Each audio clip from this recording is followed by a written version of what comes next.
मैं पढ़ाई के लिए शहर में अपने मामा के घर रहता था, जबकि मामा दुबई में एक बड़ी कंपनी में नौकरी करते थे। इसलिए मैं और मामी घर में अकेले रहते थे। लेकिन एक दिन जब मैं कॉलेज से जल्दी वापस आया तो मामी के कमरे का दरवाजा खुला हुआ था। जैसे ही मैं कमरे में दाखिल हुआ तो मेरी रूह कांप गई, क्योंकि मामी तो मेरा नाम विवेक है और मैं पंजाब के एक गांव का रहने वाला हूँ। एक दिन मेरी जिंदगी में वह वक्त आया जब मुझे पढ़ाई करने के लिए शहर जाना पड़ा। शहर में मेरे मामा भी रहते थे, लेकिन मुझे उनके घर जाकर रहना मुनासिब नहीं लगा, क्योंकि उनकी शादी को 2 महीने ही हुए थे और 15 दिन में उन्हें वापस दुबई चले जाना था। लेकिन जैसे ही मेरे मामा को इस बात का पता चला कि मैं पढ़ाई के लिए शहर आया हुआ हूँ और उनसे मुलाकात भी नहीं की, तो वह मुझे फोन पर बहुत नाराज हुए। मैंने डरते हुए मामा को बताया कि उनकी नई नवेली शादी की वजह से मैं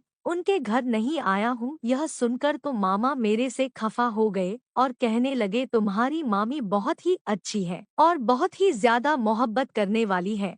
तुम एक दफा घर आओगे तो तुम्हें खुद पता चल जाएगा। मामा की नाराजगी को देखते हुए मैं उनके घर चला गया। मेरी मामी बहुत ही खूबसूरत थी और उनकी उम्र भी मामा की उम्र के आगे आधी थी। शायद यह सब मामा की दुबई वाली नौकरी और पैसे का कमाल था। मामी मुझसे बहुत मोहब्बत से मिली और कहने लगी, विवेक, यह तो बहुत ही बुरी बात है जब यहाँ तुम्हारे रिश्तेदार मौजूद है, तो तुम्हें इस तरह हॉस्टल की जिंदगी गुजारने की क्या जरूरत है। अभी तुम्हारे मामा के जाने में 20 दिन बाकी है और तुम्हारे मामा के जाने के बाद यह घर सूना सूना हो जाएगा। तुम्हारे आने से मुझे भी एक सहारा मिल जाएगा, वरना मैं तो यही सोच सोच कर परेशान थी कि तुम्हारे मामा के जाने के बाद मैं अकेले किस तरह रहूंगी। मामी की बात सुनकर मैं उनके अंदाज से बहुत ही ज्यादा खुश हो गया। मामा ने भी मुझ पर बहुत ज्यादा जोर डाला कि अब मैं हॉस्टल में रहने की बात ना करूं, अगर करूंगा तो वह कभी मेरी शक्ल नहीं देखेंगे। आखिर मजबूर होकर अगले दिन ही मैं मामा के घर शिफ्ट हो गया। लेकिन मुझे ऐसा लग रहा था कि मेरा यह फैसला मेरी जिंदगी का रोग बनने वाला है। 20 दिन यूं ही झटपट गुजर गए और मामा दुबई चले गए। मामा के जाने के बाद मामी बहुत उदास नजर आ रही थी। मैंने मुस्कुराकर कहा, मामी, मैं जानता हूँ कि आप मामा के जाने से बहुत ज्यादा दुखी हैं।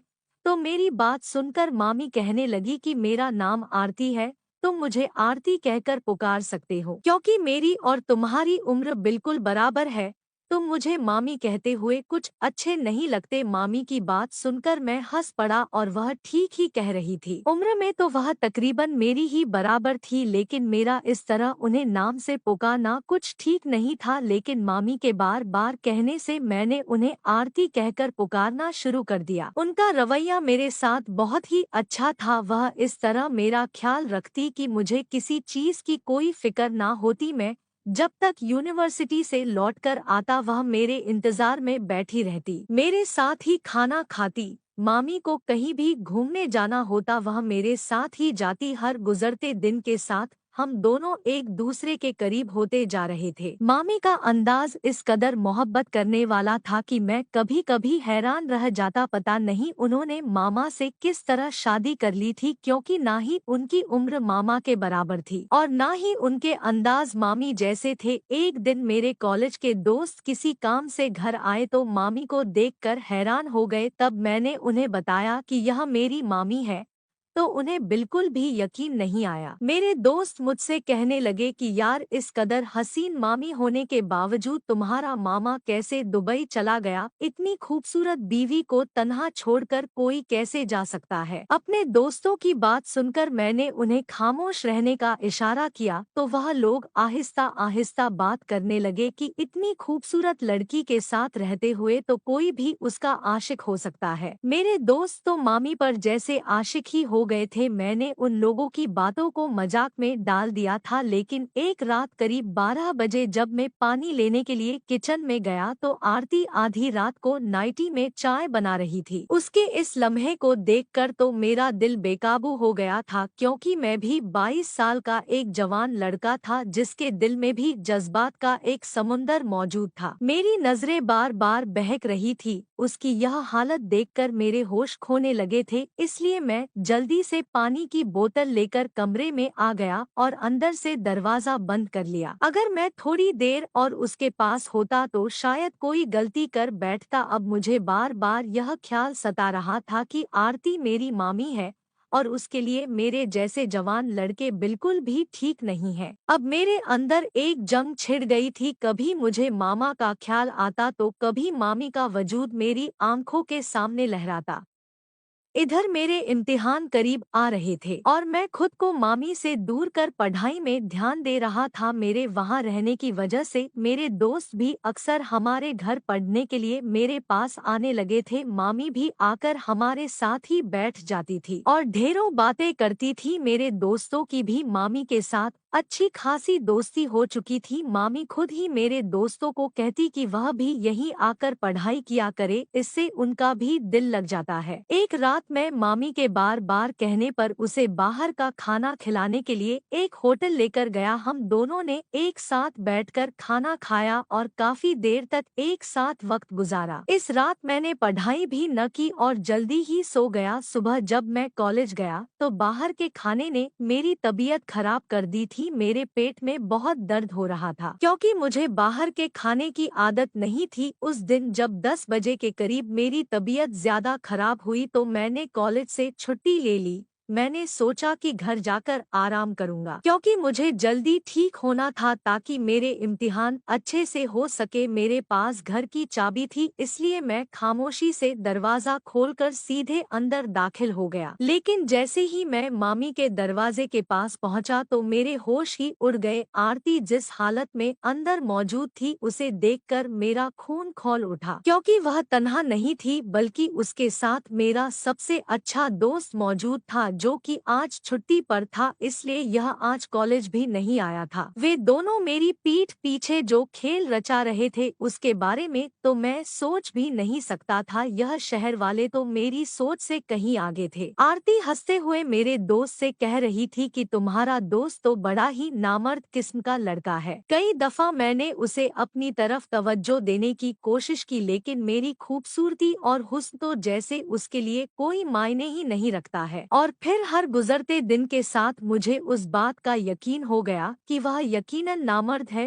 पूरी तरह तन्हाई में रहती थी लेकिन उसने मेरी तरफ एक नजर उठाकर भी नहीं देखा। तो मेरा दोस्त हंसकर कहने लगा, कोई बात नहीं आरती, तुम्हें मैं मिल गया हूँ, तुम मेरे साथ खुश रहो, मैं तुम्हें मुकम्मल करता रहूंगा। तो आरती कहने लगी कि वाकई यह मामा भांजे तो सच में नामर्द है। एक मुझे तन्हा छोड़कर चला गया और दूसरे को मैं तन्हाई में मिली भी तो उसने मुझे पूरी तरह नजरअंदाज कर दिया। मैं जवान हूँ, हसीन हूँ, कब तक इस तरह तन्हाई की जिंदगी गुजारूं। मेरा पति समझता है कि वह मुझे ढेर सारे पैसे भेजकर अपने साथ हमेशा के लिए बांध कर रख सकता है। उसे इस बात का एहसास ही नहीं कि मेरी जवानी के तकाजे कुछ और है। मुझे सिर्फ उसके पैसों की ही नहीं बल्कि उसके साथ की भी जरूरत है। मेरे लाख रोकने के बावजूद भी जब वह मुझे छोड़ गया तो फिर मैं क्यों ना गलत रास्ता इख्तियार करूं। आरती ने खुले लफ्जों में अपनी औकात और हकीकत मेरे सामने कर दी थी। मैं घर से बाहर निकल आया था क्योंकि अगर आज मैं उसके सामने चला जाता तो शायद फिर कोई रिश्ता बाकी ना बचता। मैं फुटपाथ पर बैठकर सोच रहा था कि आरती गलत है या फिर मेरे मामा, क्योंकि मेरे मामा आरती को तन्हा छोड़कर चले गए थे और उन्हें ऐसा नहीं करना चाहिए था। लेकिन आरती ने जिस तरह उनके एतबार की धज्जियां खराब की थी वह तो बिल्कुल भी ठीक नहीं था। बहुत सोच समझ कर मैंने एक फैसला किया और अपने मामा को फोन कर दिया और उन्हें बताया कि मामी आरती उनके बगैर बिल्कुल भी ठीक नहीं है, वह सारा वक्त उदास रहती है। मामा उन्हें अपने पास बुला लो। मेरी बात सुनकर मामा कहने लगे कि मेरे लिए भी तन्हा रहना बहुत मुश्किल हो गया है, इसलिए मैं खुद ही अगले हफ्ते वापस आ रहा हूँ और मैं रात को सरप्राइज देना चाहता था, इसलिए यह बात मैंने उसे नहीं बताई। मामा की बात सुनकर अब मैं बेफिक्र हो गया था। मैंने दोबारा हॉस्टल में रहने की बात कर ली थी और अपना सारा सामान समेट लिया था। मेरी मामी ने मुझे मोहब्बत से इसलिए रोका था क्योंकि वह मेरा फायदा उठाना चाहती थी। जब मैं उनके काम ना आया तो उन्होंने मेरे दोस्त को अपना निशाना बना लिया और अपनी ख्वाहिशें ख्वाहिशें पूरी करने लगी। आप लोग मुझे जरूर बताएं कि मैंने जो फैसला किया क्या वह सही था या गलत। क्या मुझे अपने मामा को आरती की हकीकत से आगाह कर देना चाहिए था या नहीं? क्या किसी पति को अपनी नई नवेली पत्नी को इस तरह छोड़कर जाना चाहिए? दोस्तों, ये कहानी सिर्फ मनोरंजन के लिए बनाई गई है। इसका किसी की वास्तविकता से कोई लेना देना नहीं है।